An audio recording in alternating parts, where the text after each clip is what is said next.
The shriek of energy bolts cleaved the air around me, the acrid stench of vaporized metal stinging my nostrils. I, Krel, veteran of the Xillarian Ninth Legion, had never tasted such bitter defeat. Around me, the once mighty bastion of Terminus Prime crumbled, its spires shattering like teeth under the relentless bombardment. Yet the true enemy wasn't their relentless firepower. It was the silence. Across the battlefield, my battle brothers lay motionless, their proud armor turned into blackened husks. The human warriors surged forward, their eyes mirroring the cold fury of their plasma weaponry. We had faced them on 100 worlds, confident in our own technological superiority, in the unyielding spirit of the Xillarian Empire. What fools we'd been. Once we'd swept aside their armies, our psionic storms tearing through their primitive metal machines. Where we saw brute force, they held ingenuity, adaptability. Each fallen human became a lesson, their technology evolving as swiftly as their tactics. Our shields faltered, and our once feared mind blast turned against us, twisting our warriors into agonized puppets. Then came the news, slithering like venom through the shattered comms channel. The High Council proposed surrender. Surrender to these relentless apes, these barely sentient barbarians who'd wormed their way into the heart of our great empire. A roar tore from my throat, not of battle rage, but of a warrior facing a foe more terrible than death. Despair. My legion shattered, my people broken, and somewhere in the hallowed chambers on Xylaria Prime, our leaders bowed their heads, conceding an era of dominance. Yet as I felt the weight of a dying empire, something snapped within me. No, not surrender. Not while any Xylarian drew breath. Around me, the chaos of defeat swirled. Broken war machines spewed their last arcs of failing energy. Stunned survivors, faces mirroring my own shock and fury, staggering amidst the ruins. It was in those haunted eyes that I saw it. Not resignation, but the embers of defiance still burning bright. "Krel, Commander," rasped a voice, its owner staggering through the smoke. Lieutenant Jax, his armor pitted, one antenna scorched and useless, a reflection of the Ninth Legion itself. "Council comms are back. They await your response to the surrender protocols." Protocol. Routine. The final stamp on our humiliation. My mandibles clicked in disgust. "Tell them," I began, the words heavy as the leaden sky above. "Tell them this. The Ninth Legion does not surrender." My voice, quiet at first, boomed across the ravaged field. "We fight!" Whispers rippled, then flared in defiant shouts. Warriors, moments ago lost in despair, straightened battered spines. We were a dying star, but we would burn bright to our last breath. Jax, ever loyal, hesitated. "Commander, the Council will brand us traitors, hunt us down, and the humans will do the same." I cut him off, my voice steel. But between the lash of dishonor and the annihilation the humans promise, there's one difference, one chance we might still strike a blow, still show those apes why the Xylarian Empire ruled the stars for centuries. Word spread like wildfire, igniting purpose in eyes that had only held defeat. Jax's worry turned to a grim grin. This was the heart of a warrior, the reason empires rose and fell. Surrender was easy. Living up to the legacy that flowed in our very veins, that was worthy of our ancestors. "Assemble the warriors," I barked. "Arm every drone, strip the fallen for power cores. We turn this graveyard into a fortress." I knew it was desperation, a final glorious act of defiance against an unyielding tide. "We may die, brothers, but let the humans remember the name Xylarian with dread. Let them know that even broken, even kneeling," I spat the last word like poison, "we were never truly conquered." The transition from defeated army to vengeful guerrilla force was ugly, swift, and brutal. Terminus Prime, meant to be a shining beacon of our power, became a canvas for a different sort of artistry.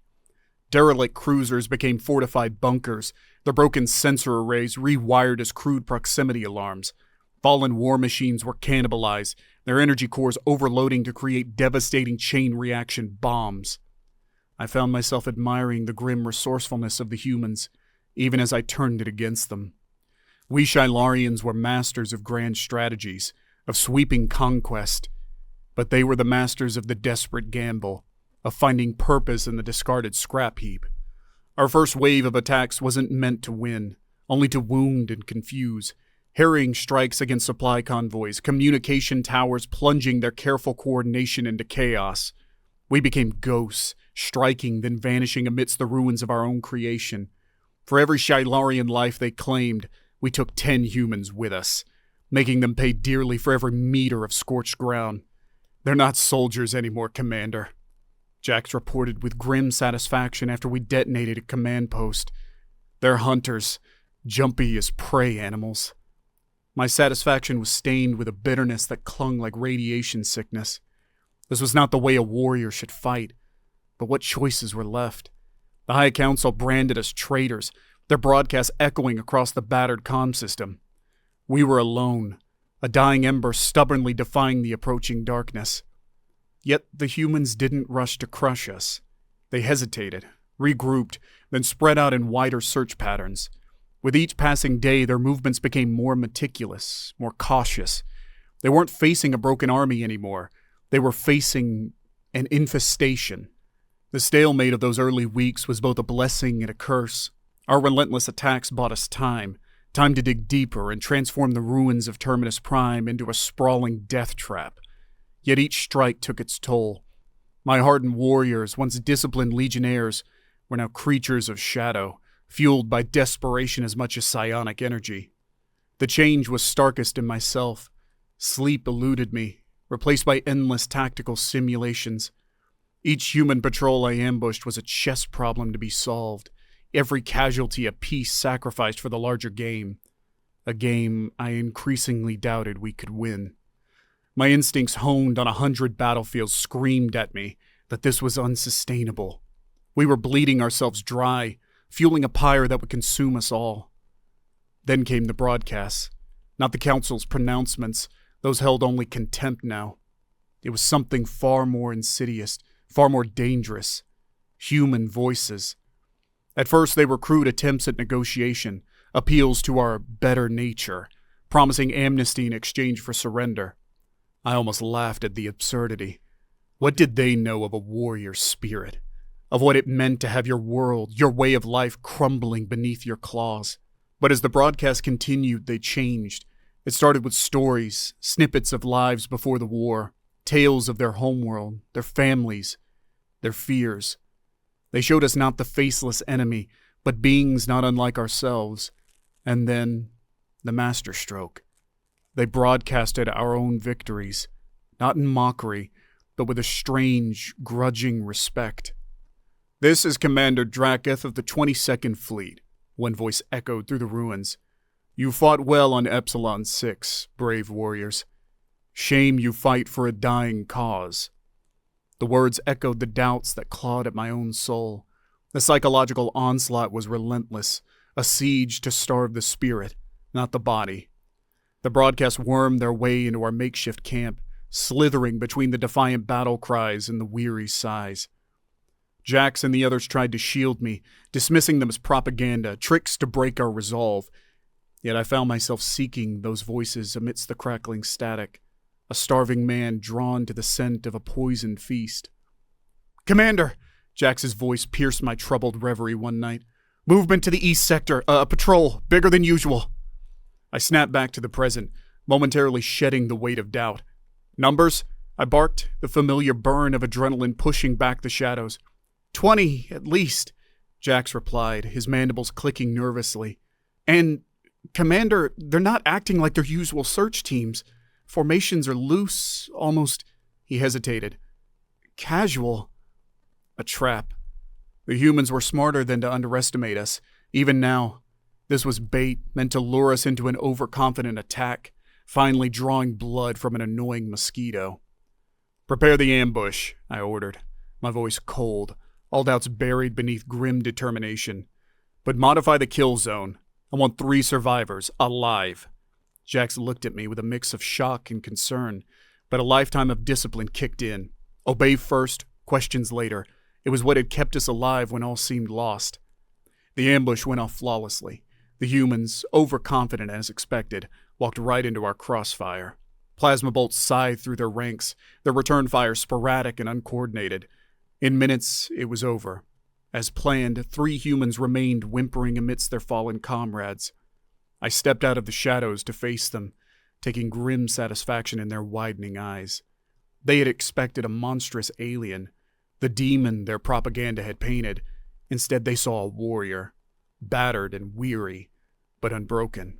"You will speak to your commanders now," I said, my voice echoing like steel in that blasted landscape.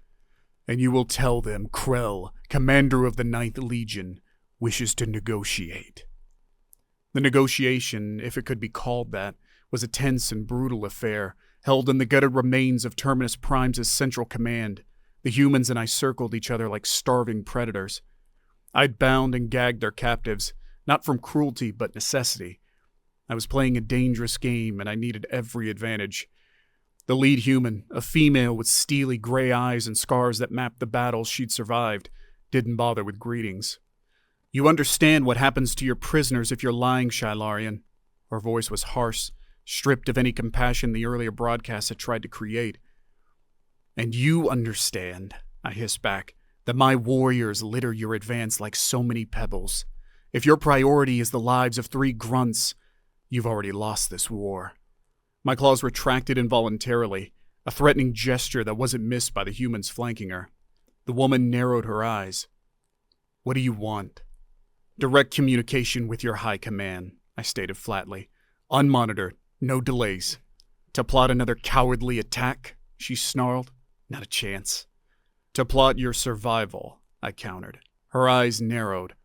"Or perhaps," my voice dropped an octave, "we discuss why a species that's mastered interstellar travel seems awfully eager to bleed itself dry on this wasteland of a world." She hesitated, a brief flicker of uncertainty crossing her face. They thought I was broken, desperate. I was, but they vastly underestimated the depths of that desperation. Hours stretched into eternity, grueling interrogations punctuated by bursts of comm chatter that did little to disguise the tension in the human camp. Finally, as the twin suns began their descent, the woman gave a curt nod. "You'll have your channel," she said. "1 hour. Make the most of it, Commander." The crude comm system flickered to life, a grainy holographic projection filling the room with a face I'd only seen carved into propaganda monoliths. Admiral Reese, the butcher of Epsilon 6, the human mastermind behind our crumbling front lines. The hatred I felt for this man, for the sneering twist of his lips and the cold fire in his all-too-human eyes, was almost enough to drown out my carefully crafted plan. Almost. "Well, well," his voice crackled over the speakers, a mockery of civility. "If it isn't the infamous Krel. Your men have quite the reputation for unpleasant surprises." "And your people have a reputation for reckless aggression," I retorted. "Tell me, Admiral, do you enjoy cleaning human blood from the ruins of your conquests?" Reese's smile wavered. Our initial classes had taken a heavy toll on the humans' casualties they hadn't anticipated in their rush for galactic dominance. I was prodding an old wound, exploiting pride to mask my own desperation. "We do what was necessary, Xillarian," he hissed back, "and necessity dictates wiping your kind from the stars." "Even if the cost is everything you claim to fight for?" I asked, leaning forward, fixing my gaze directly into the hologram. "You've seen what we're capable of, Admiral. Imagine not an isolated legion, but a whole world roused to this level of resistance. You can exterminate us, yes, but will there be anything you call humanity left at the end?" Silence stretched through the comlink. Then Reese laughed, a harsh, mirthless sound. "Threats! From a beaten cur!" "A warning," I countered. "You march towards a fire that will consume you. My terms are simple. A cessation of hostilities, an acknowledgement of Xillarian sovereignty over our remaining territories. Refuse. I let the threat hang heavy in the air. And I guarantee that every world you wish to take will become another Terminus Prime." Reese glared at me, the silence crackling with tension. The bluff was enormous, the risk unbearable. But surrender, true surrender, was not an option. A warrior of the Xillarian Empire did not kneel, even if the galaxy burned around them. The wait was agonizing. Hours bled into a full day, each rotation of the planet feeling like a nail hammered into my coffin. If Reese had called my bluff, his fleets could even now be transitioning into jump space, primed to vaporize what little remained of our shattered world. The humans surrounding me had shifted from hostility to a strange mix of wariness and curiosity. The female commander, the one with the haunted eyes, even offered me a ration bar, a pitiful imitation of Xillarian sustenance. I refused, pride a weak shield against hunger and the gnawing emptiness in my gut. Then, like a thunderclap, the comm channel roared back to life. Reese's image snapped back into existence, but the arrogance was gone. In its place was a grim calculation, the expression of a predator confronted with prey that had grown fangs of its own. "Your terms," Reese began, his voice a low growl, "are audacious, Xillarian. But you seem to have a point about the tenacity of your kind." Something akin to relief washed through me, weak and fleeting. We had won a small victory in a lost war, but a victory nonetheless. "We can draw up a preliminary treaty," Reese continued, surprising me. "Ceasefire, clearly drawn borders, a provisional council to oversee," he trailed off, those humans' eyes drilling into me. "Peaceful coexistence." The word hung in the air like a corpse flower. For centuries, the Xillarian Empire knew only conquest or extermination. The thought of sharing our space, acknowledging these barbarians as equals, sent a wave of revulsion through me. Yet echoing in my mind were the screams of my legionnaires, the haunted faces of survivors, the ghosts of fallen worlds. "Send your treaty," I ground out through gritted mandibles. "We will review it." The human admiral nodded, something approaching respect flickering across his ravaged features. "Don't mistake this for mercy, Xillarian," he said, a pointed edge returning to his voice. "One wrong move, and it all goes back to how it was." "As with your kind, Admiral," I retorted coldly. "Let us hope we both have learned something from this costly endeavor." The comlink cut. Around me, the humans started to relax, some Xillarians daring a few wary smiles. Not me. This was no victory, only a pause in the bloodshed, a chance to catch our breath. In the greater scheme of things, we Xillarians, the proud conquerors of a star-spanning empire, had lost. The transition was awkward. One day we were locked in a desperate struggle for survival. The next, we were begrudgingly abiding by a ceasefire so fragile it could shatter with a misplaced word. The treaty, hammered out in grueling negotiation sessions with stern-faced human diplomats, was an ugly mosaic of concessions and bitter compromises. Xillarian territory shrunk, once thriving colonies reduced to demilitarized zones under human supervision. Trade embargoes bit deep, our once mighty economy sputtering under restrictions designed to keep us reined in. Our own High Council howled condemnation, branding me a traitor, worse than those who had willingly surrendered. Yet, as I watched young warriors, their fighting claws honed on holographic targets instead of living flesh, I knew a different kind of courage was needed now. Survival, not dominance, became the Xillarian way. We turned a shattered legion into a reconstruction force, using our advanced technology not for conquest, but to rebuild our wounded world. I found a grim satisfaction in repurposing warships into supply carriers, watching energy shields flicker to life around newly built shelters rather than battleships. The humans watched us warily, their patrols still maintaining a presence that itched like a poorly healed wound. Every so often, a skirmish would erupt, a jumpy border guard, a resurgence of old hatreds, reminding us all there was no true peace, only a tenuous reprieve. Collaboration, forced and grating, existed only in the highest echelons. I sat in sterile conference rooms with men and women who had ordered my people's extermination, meticulously parsing resource allocation and starport regulations. Admiral Reese was a permanent fixture opposite me, his cold gaze as much a weapon as any plasma cannon. Yet the strangest twist in this broken new world was that I earned their respect, begrudging, forced, but respect nonetheless. In our clashes, in our near-suicidal defiance, They had discovered a twisted reflection of their own tenacity. They started to see us not as mindless insects, but as a force of nature. Dangerous, yes, but with a terrifying potential. The years crawled by, an awkward dance of cautious cooperation and simmering rage. I grew older, the fire in my gut replaced with a leaden ache. The Ninth Legion, once the spearhead of conquest, was now a glorified peacekeeping force. But amidst the bitter compromises, an unexpected change rippled through my people. Xillarians, born into a rigid culture of obedience and domination, suddenly had time to question. No longer focused on endless war, whispers of democracy replaced battle cries.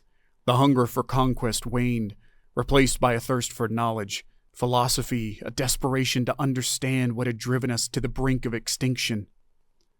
I watched it all with mixed emotions. Pride in our resilience clashed with the hollowness of losing what had defined us for generations. Yet, in my darkest moments, I clung to a desperate hope that this broken place, this humiliating cooperation, was paving the way for a different kind of strength, not of claws and psionic storms, but something far more enduring. Then, it came. Not as a war cry, but a tremor picked up by long-dormant border sensors. A ripple in jump space, the distinct signature of a massive fleet, alien, unknown, and headed right for a region we shared with the humans. The comm alarm shattered the fragile peace in an instant. My human counterpart wasn't Admiral Reese anymore. He had met his end years before in a tragic shuttle accident. This new one, a woman named Tanaka, mirrored my own grim concern.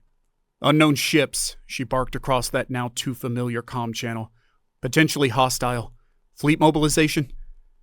Protocol demanded joint action, a unified front against any external threat, yet the hesitation hung heavy between her words.